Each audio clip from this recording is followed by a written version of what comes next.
And time.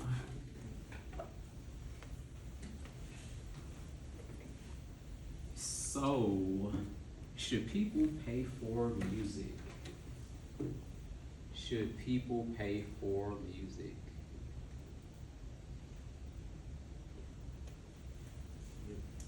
Yes. So why should people pay for music? To help artists. Anybody else agree? Anybody feel like people should not pay for music? That music should be free. It should be in the public good. Everybody should be able to listen to whatever they want, whenever they want. I feel like you should be, like, you should have to pay for it if you don't want a physical copy or like an ad-free copy.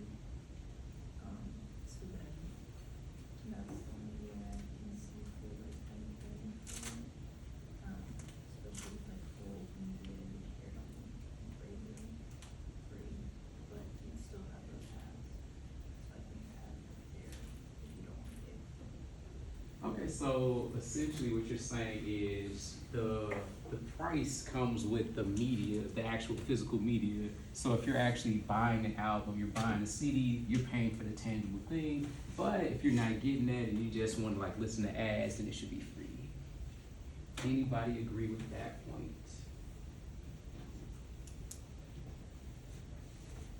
How you doing, Miss Aaliyah, man? Nice hair, nice hair. Anybody else? All right, so next question. So should people be able to buy or get songs individually, or should you have to have the entire album as a whole?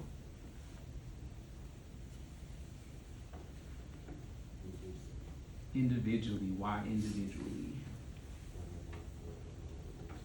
Say it again. Might not like the whole album, so you just want to listen to what you want to listen to.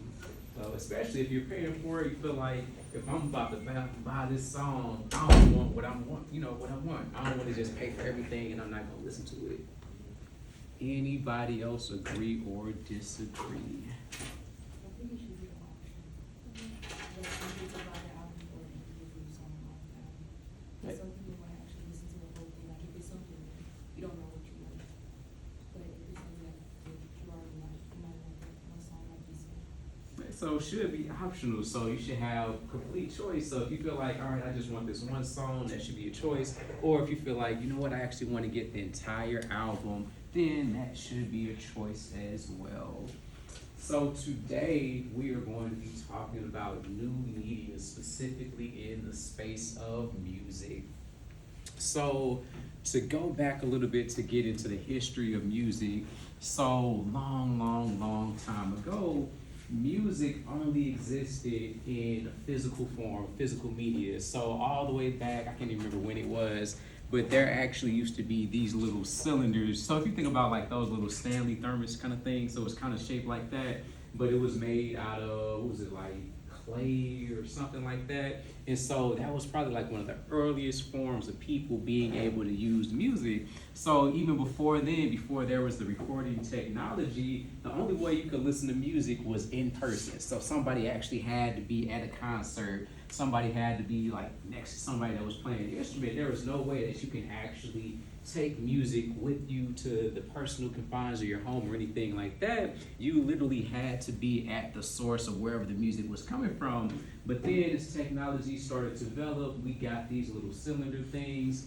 And then eventually fast forward to maybe like the 20s-ish, something like that. We got like the vinyl albums, the records that, still kind of around today.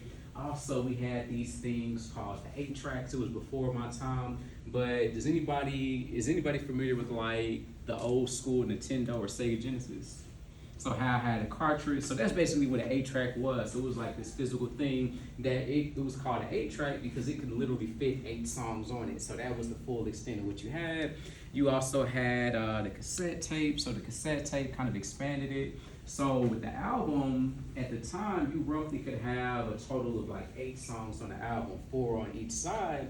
The cassette tape kind of expanded that a little bit, and then we fast forward a little bit more. We get into the CD or the compact disc.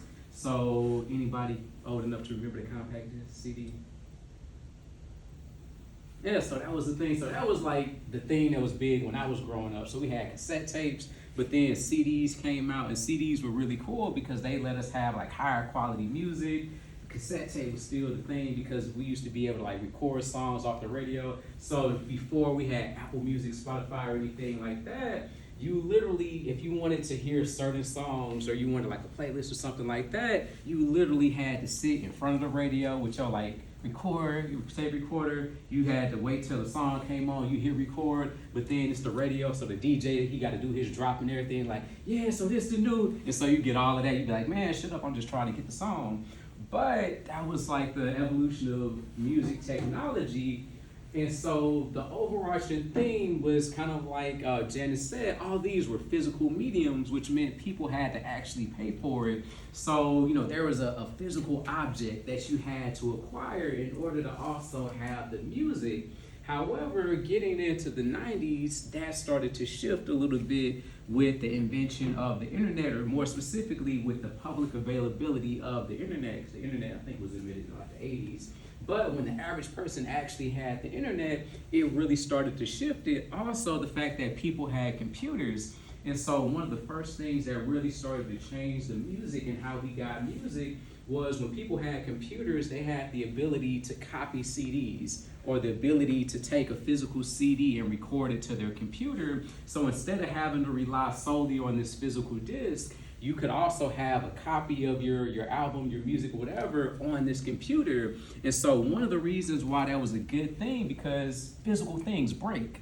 So, every single thing that I mentioned, the CD, the cassette tape, the record, the little cylinder thing, all of them could potentially break. Some of them were incredibly fragile. So what happens if you go to the store, you pay, what was like $17 for your favorite album, and then something happened to it, it gets scratched, it get broken, you like, man, then you got to go back to the store, you got to buy another one. But computers allow people to duplicate their music, so in the event that something happened to the CD, you still at least got it on your computer, so you can still listen to it. And also with blank disc, that basically allowed you to make a second copy. So if you broke your CD, you still had it on your computer, you can make you a whole nother copy. You never even have to go back to the store. But the fact of the matter was, you still had to pay for that initial disc to even get access to the music in the first place. But eventually, people started to realize, hey, wait a minute, like, what if I borrow a CD from somebody I know that already got it? So if Megan Thee Stallion drop a new CD and I know Aaliyah got it, do I need to go to the store and buy my own copy? Or can I be like, hey, can I like borrow your CD for like 10 minutes and I'm gonna just put it in my computer, I'm gonna copy it and I'm gonna give it right back to you? So then people are like, wait a minute, do I actually need to buy the whole CD when I know somebody that has it and I just need to borrow it real quick for like 10 minutes? And then eventually, kind of like LaMarcus said, some albums just like weren't good as a whole. So, there was a time when people put a lot of effort into the music to make sure every single song was good, but also you still had CDs. So just like we have like the larger albums, they had these smaller albums called, was it 45s, I think? And so those were basically singles. So whenever somebody they're about to drop an album, they have the single. So the 45 was basically just a single. So if you was in the club or whatever, you heard a song, you basically just get the 45 and that's it. But people just started making bad music. That's the honest truth. At the turn of the 2000s, we got into this hyper consumeristic, or this hyper kind of do more kind of space culturally. And so people, instead of focusing on making quality music, they realized there was a lot of money to be made from the music. And so they're like, I need to make more. Matter of fact, if I know everybody in here gonna buy my new album, I need to put out as many albums as I can to make more money. But with more quantity, you sacrifice quality. And so eventually albums just weren't good. So you go to the store, you be excited, you saw the music video on MTV or BET, that was the thing back in the day, and you all excited, you go down to Circuit City, that was like an old school store probably like a little bit before y'all time, but it basically was like Best Buy, but they brand colors was red. But you go down to Circuit City, you get the album, you be excited, you put it in your CD player. First you hear the single, you be like, yeah, like that's the song I wanted to hear. And then you keep going, you be like, bro, what is this? Like this album whack. But you got the one single and you like, man, I done spent $14, $16, $18 and all I listen to is this one song. So people ain't stupid. People started to catch on, be like, wait a minute, like why am I spending all this money for this album and I'm only listening to one song? But as technology started to improve, as it started to expand, as people started to realize like, hey, technology can solve a lot of problems, because fundamentally that's what technology does. Technology makes our lives convenient. It's supposed to solve problems. And so these guys, or a guy, I forget who it was, they came up with this music sharing platform called Napster. How many of you have heard of Napster? Anybody? Anybody else? Anybody born after the year 2000 that's heard of Napster? So Napster changed the game. So everybody knows what iTunes is, right? Everybody knows what like Spotify, Apple Music is. So before all of those, Napster was the first kind of online platform that allowed people to access music. And so basically the way it works, so just like I told y'all how you can copy a CD to your computer, Napster was called a peer-to-peer sharing network, which just like I said, like how I was gonna borrow a CD from Aaliyah, that's exactly what it was, but it was all online. So instead of me having to physically like try to catch her, be like, hey, can I get, because she might be busy, she might be doing whatever. If I know that it's on her computer and she knows it's on her computer, instead of, having to contact me directly, she can just upload it to the cloud, because essentially that's what it was. So everybody knows what the cloud is, cloud computing. So she could basically just upload those files to the cloud. So instead of me having to catch her at a particular time, I can see that she uploaded it to the cloud and I can just download it. So I never have to talk to her, catch up with her, or anything else. But what happens if more than one person also want to borrow the same CD? Because if it's a new release, everybody want it. So what happens if JC also want the same CD? What happens if Kyrus also want the same CD? Then everybody trying to blow her up at the same time. She's like, I don't even know who to get to first. But if she uploaded to the cloud, all of us can access it at the exact same time. So that's essentially what Napster was. It basically allowed people to share music with each other simultaneously at the same time. And so actually we're going to watch a short video that basically breaks down the origin of Napster and how it got started. Mr. Brooks, if you could get the lights, please.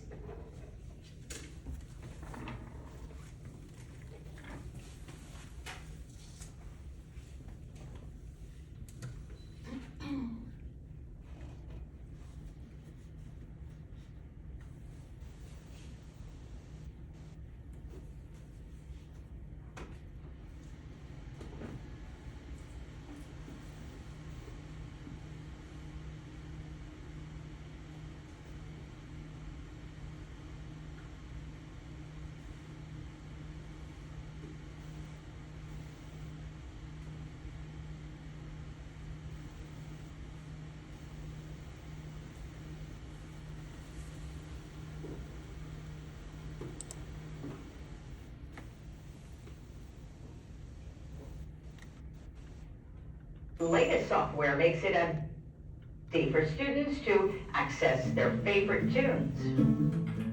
The main challenge was, can this thing scale to a massive number of users?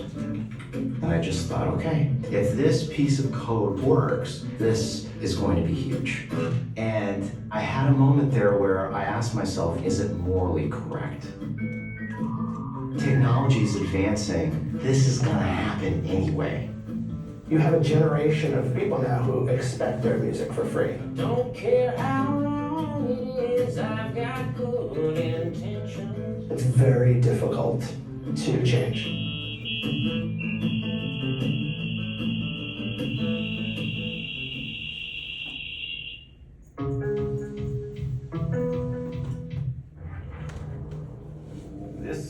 game, you're not ready for it. In 1998, at Northeastern University, a freshman, Sean Fanning, began developing a computer program called Napster in his dorm room. He asked for help from Ali Idar, a veteran programmer he knew through his uncle. And my response to him was, you need to just concentrate on your studies. Fanning didn't follow Ali's advice. He dropped out to focus on the program and partnered with fellow teenage programmer Sean Parker to release a beta version. As it started to spread through chat rooms, they traveled to the Bay Area to grow the business. Initially, I was skeptical that, gosh, I'm sitting across from two 18 or 19-year-olds. I changed my tune once I learned that there are already 40,000 people using this thing. It was one of the first large-scale peer-to-peer file-sharing programs. It allowed users to access music files stored on the hard drives of fellow Napster users. 40,000 wasn't a big number, but it was bigger than what I thought it was going to be initially, which was zero because people weren't willing to open up their hard drives. What I realized was that people's emotional ties to music, their general interest in music, was more than enough to overwhelm any kind of security or privacy concern. And in the 90s, consumers' emotional ties to music equaled big money. No one batted an eye when Puff Daddy's record label made 2 music videos featuring elaborate helicopter chases in consecutive years. The CD boom was from '84 to 2000. You actually had to drive your car to the Tower Records and buy a CD for $18 to get the one song you liked. And so that was a good model. It made the industry tons and tons of cash. Selling millions of Chumbawamba albums with one good song was an economic boom. That was pretty much the end of that era because very soon afterwards, Napster really took hold in the public's consciousness and the consumer realized that they could get the music that they wanted to hear for free. It was on college campuses with high-speed internet that Napster really took off in the fall of '99. So how many MP3s do you have on your computer? About 600. Maybe like 100 or something? 6 or 7,000. Napster. It's called file sharing, seen by some as the wave of the future. It was very exciting. We knew we were building something that was going to be big. Ladies and gentlemen, creator of Napster, Sean Fanning. When I first heard about Napster, I recall my impression having 2 different elements. One being, this is incredible, it's revolutionary, and things will never be the same again in the music industry. And the other being, this is going to destroy the recording industry. No longer do you have to go to a store and plunk down money. And so, months after Napster's rise, the recording industry began a long legal battle to stop it. They are waging a war in the courts over who controls what artists create. We've heard that we couldn't survive before, when we had 700,000 members, and then we had 17 million members. We felt pretty strongly that digital distribution was going to bring the industry closer to its customer, and instead of killing it, they would take advantage of the value that it brought. But to record companies whose artists range from Tony Bennett to Metallica, this new technology in the wrong hands is simply stealing. A business model built on infringement is not only morally wrong, but legally wrong. At the time, the Recording Industry Association of America was reporting about $15 billion a year of revenue in the US alone. Anybody with enough money could go and make a record. But that didn't guarantee you getting into stores, which was the only place that you could actually buy that record. That was the power of the music business, the distribution. The issue made its way to Capitol Hill. Napster hijacked our music without asking. A chorus of studies show that Napster users buy more records as a result of using Napster. Hank Barry, a lawyer, came on to act as CEO as the fight intensified. We were trying to negotiate with the labels. We were trying to fight the court case, and we were trying to keep the system working all at the same time. We had a limited amount of time to make that happen, and we just didn't get that done within the period of time that we had. The free music service run by Napster was ordered to stop the music. In July of 2001, after more than a year of legal battles, the internet startup, which at its peak had about 70 million registered users, shut down its entire network in response to court orders. modern look. Thick, absorbent layers. These napkins are. We accurately estimated that the courts would say you just don't have the right to give away all this stuff. And so we were perhaps a little smug and confident in the belief that, well, the courts would say it's not that and people would stop doing it. We didn't really factor in the consumer adoption, the youthful lack of respect for copyright, and the anonymity would combine to make it pretty unstoppable as a model. The industry may have crushed Napster, but the idea had taken hold, and a flurry of other downloading services took its place. It's free and it's easy and, you know, it's wrong, yeah, but a lot of people do it. Pretty much everybody does. Desperate to stem the tide, the labels upped the stakes and sued almost 20,000 people for using illegal downloading software. Legally downloading music is the same thing as going into a CD store on a CD. But CD sales continued to plummet, shuttering record stores across the country. An industry in turmoil. So when Steve Jobs came to the table with plans for a new online music store, the major labels finally surrendered the thing they had fought so hard to maintain, the distribution. You had only two choices. Either you don't do a deal with Steve, in which case people continue to just email the MP3s to their friends, or you do a business with him and he has a store and then you can sell things. This week, Apple Computer launched its iTunes music store. And they are hoping that this is an answer to some of the piracy that is going on online. Over the next several years, digital sales boomed. More than 3 billion songs. But today, even the iTunes model is threatened by the shifting sands of music distribution. Download sales are declining as online streaming services like Spotify gain popularity. And as the industry reels, corporate brands see marketing opportunities, with the energy drink company Red Bull even starting its own record label. Who knows 5 years from now if anybody's going to buy music anymore? But maybe they are streaming it, which you see on the Spotifys and the YouTubes of the world. Those numbers keep going up and up and up. A recent study found that the most popular way for 12 to 24-year-olds to discover new music is the online video website YouTube. It used to be that the only way that you could do this free music sampling was through downloading illegally. Now there's other ways to sample music for free. Consumers also use YouTube to upload and share music, some of which they don't own the rights to. When YouTube first started, my view was that it was actually worse than Napster. This should be easy to shut down. But after legal challenges, the company emphasized its efforts to try to stop infringement, offering the copyright owner the chance to take a video down or run ads against it. The growth of music on YouTube has been 100% organic and driven by the community, by artists, by fans. The part that wasn't organic was YouTube's partnering with the music industry to enable the usage of copyrighted works. Some in the music industry say the money-making potential of YouTube has yet to pay off for many artists. But today, the industry is largely embracing online platforms and their communities as a form of distribution that can't be ignored. And they're not the only ones. Many, many records are made by people in their garages, basements, or bedrooms. And the distribution is there. They'll make a video, they'll stick it on YouTube, and if it's good, people will find it.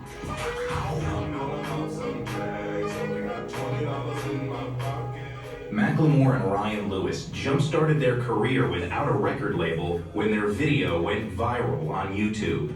You have artists like Macklemore, who was able to reach millions and millions of fans before getting to radio. He would have had a very difficult time achieving that if you were to rewind back to the 90s.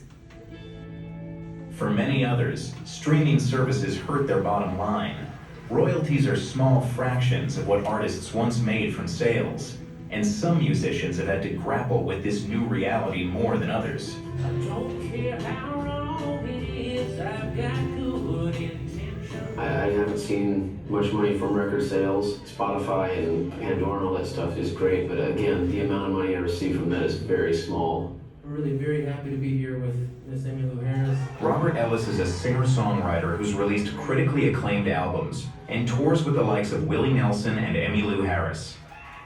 In the last 2 years, we've been on the road pretty much nonstop. I think we did 290 some days last year. I would say touring represents probably 100% of my income. When I was a kid, if I had told myself what I was doing now, I would think that I'd be making a lot more money than I am, yeah. Music is as important, if not more important, than it's ever been. I think the challenge is finding ways to monetize that importance. Napster might have hurt recorded music sales, but it's the responsibility of the industry to figure out how to extract their value out of each generation. This happens in every industry. The Rocky Mountain News published its final edition. Blockbuster Video is no more. Borders is going into liquidation. Music was the first industry that really had to confront the idea of free content. Music was at the forefront of it, whether it liked it or not.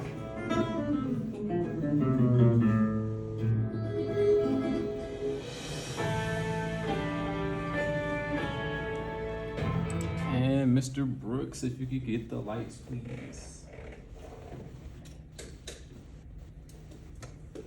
So a lot has happened in music. So we went from this idea of Napster, this idea of this peer-to-peer file sharing network, to eventually Steve Jobs, you know, the creator of the iPhone and Apple and all of that. He came up with this idea of having a legal way to buy music, which was iTunes. So before Apple Music, before you can just pay a subscription, you know, a monthly price to get all the music, you still had this idea that you had to secure each piece of music individually, whether you paid for it or not.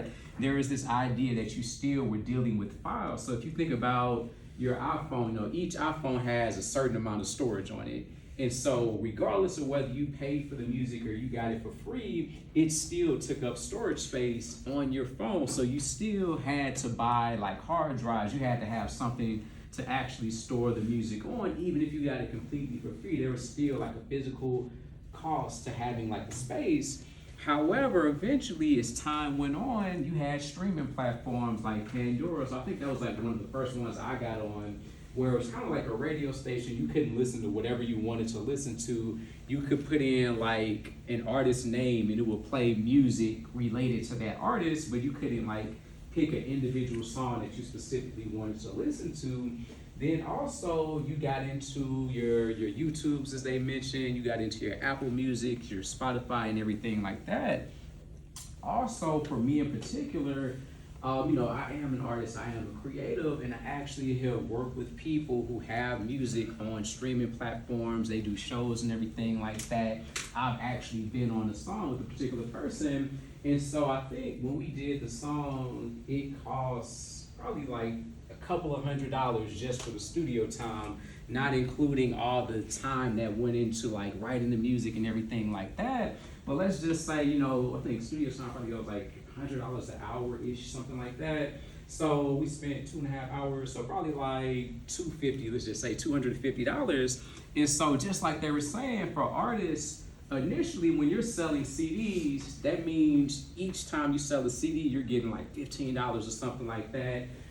There's like complex stuff with the music industry, but let's just say you make your own CD, you do GarageBand, you know, burn CD and everything like that. If I sell a CD to everybody in this room, $15 or like $17, you know, it's gonna be way more than $200 something. But with streaming, you don't have to physically have the music on your device. You just download the app. So you just have Apple Music, you just have Spotify, YouTube Music or whatever. And so you don't need like a high capacity iPhone to still have access to all of this music. And so we went from having to have an iPhone, an iPod, MP3 player to carry all this music, so we just need an internet connection. So as long as you on your 4G or 5G or something like that, or you on Wi-Fi, you can have access to all of this music. But the catch is that if people aren't buying individual songs, they're not buying music, they're not putting as much money into all these things, there's not as much money for the artist to get. But also, when you have access to all this music, you can listen to literally anything at will, because when you actually had to physically have the music or you had to have the files, you basically had a limit to how much you can consume at one time. So if you bought a new album and it was on CD, you basically had a range of like 18 things that you can listen to on that CD. Or if you had like a book of CDs, that was the extent of all the music you had to choose from. But when you have a streaming platform, you literally can listen to anything in the world. Like right now, like Leona could be like, you know what, I'm gonna listen to this, and bam, there it is. Whereas before, if you didn't have the CD with you, you just couldn't listen to it.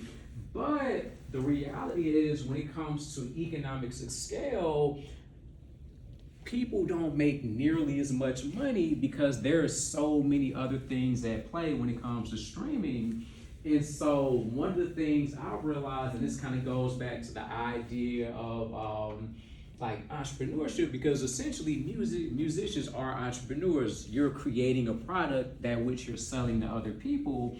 And so, going back to this song, so it's probably gotten like, it's a really low number of streams. I don't even know the official number, but let's just say like 1,000 streams. And so based on the royalty rates for the music industry, it's like fractions of a penny. So if you get 1,000 streams, you probably made like $3 in royalties. So you see how that's a huge difference from somebody selling physical CDs where you can sell it for like $15 a piece. And even if I had to split it with this person, I still would probably get like a couple of dollars out of each CD that was sold times, 50 people, that's still gonna come out to like $100. Whereas if you're just streaming it and people are only streaming that one song compared to the whole album, then that means that you go from making like hundreds of dollars off of selling 50 CDs to only making like $2, and that's collectively amongst all the people. Then you gotta split that up, and you end up getting, like 50 cents or something like that. So the economics dramatically shifted, but it was interesting that the guy said it's the responsibility of each artist, each music company to figure out how do you actually get money. And so the reality is that each individual person has autonomy over what you do. So despite how the music industry has shifted, despite how your lives may shift, you still have the opportunity. You're not necessarily bound by the convention of what everybody else does. And so one of the things that I figured out was this concept of investing. So the greatest thing I've ever done, the greatest thing I've ever learned came from this piece of advice Warren Buffett gave. He said, if you're going to invest in things because you understand the dynamics of how it works. So if you work at like McDonald's, for example, you understand fast food. You understand when McDonald's is doing well because you see like everybody packing the drive-through because y'all got a new menu item or something like that. Or if you into shoes and like Nike, they not doing too good because like people stop buying Nikes, you have an understanding, you have a strategic advantage when it comes to making decisions about where and how you invest your money. And so one of the things I figured out is to take all of that knowledge I've learned about the music industry and apply it to investing in Spotify. And I've literally made more money investing in Spotify than making that one song. And so, it really is a difficult thing for artists to, get out here and make money, but that's not the only option. Like, just like they said, the guy Macklemore never, went through the traditional, regimen of becoming an artist, getting a deal and all of that. He literally took advantage of YouTube and the ability to go viral and build an entire music career. So if you think about TikTok, same exact thing. Like, that's why so many, bedroom artists that basically they're talented, but they've never been on a stage. They just upload some videos to TikTok, then all of a sudden it just takes that one person to find a video, and then they share it with a friend, and then they share it with a friend, and then they post it and everything like that. And they literally blow up to the point where you start to not have to depend on the industry the way you used to, because way back in the day, the only way you could get discovered as an artist is if an A&R came and found you. So this person got to be driving around, be like, hey, you look like you can sing, let me take you to a studio. But on top of that, they're gonna take a piece of your money. Everybody gonna take a piece. But because of technology, because of streaming, like on one hand, it's taken away a lot of the traditional means of making money. But on the other hand, it's created a whole entire world of new opportunities where people, you literally do not have to know anybody in the music industry to break into the industry and do it as an independent artist, to where you literally can build a fan base and you can throw your own show and nobody in the industry has to know about it. Because I literally know a filmmaker by the name of Sean Kirkman. He came up with, cannot think of the film, but basically he came up with this independent film, and nobody in the film industry locally wanted to mess with him. And so he decided, you know what, I'm gonna make this film on my own. You know, he told all his friends, his family, all his people. People started spreading it on Facebook, on Instagram. Before you know it, he literally had a film screening, sold out the entire film screening. All because he took advantage of technology and the word of mouth to basically get his name out there. So that's kind of like a nutshell of the evolution of new media as it specifically relates to music. Anybody have any final questions, comments, thoughts, or anything like that? All right, if not, I will see you on Wednesday.